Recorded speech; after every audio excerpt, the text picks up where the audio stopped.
Tetapi ada seorang mangkuk ayun yang bersama, yang mangkuk ayun yang bersama dengan apa nama? Bersama dengan Ubaidillah bin Ziyad ni, nama dia Syamrun bin Zi Jaushan.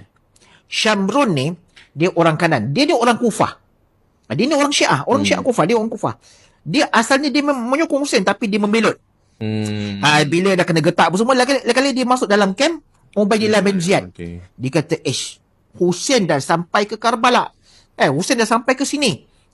Kemudian Hussein pula kamu nak biarkan Hussein sedangkan kamu bunuh Muslim. Kamu bunuh Muslim bin Aqil. Kenapa kamu nak biarkan Hussein pula pergi berjumpa dengan Yazid bin Muawiyah? Dia pula jadi batu api. Dia jadi batu api. Sedangkan Hussein telah masuk ke wilayah kita. Ini tempat kita. Kamu gubernur. So atas kuasa kamu. So kamu patut tangkap Hussein. Kamu kena gari dia. Kau nak pergi bawa ke khalifah, biar dia jalan dengan gari dengan apa semua.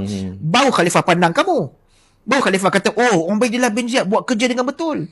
Baru khalifah akan respect kamu. Dia jadi batu api.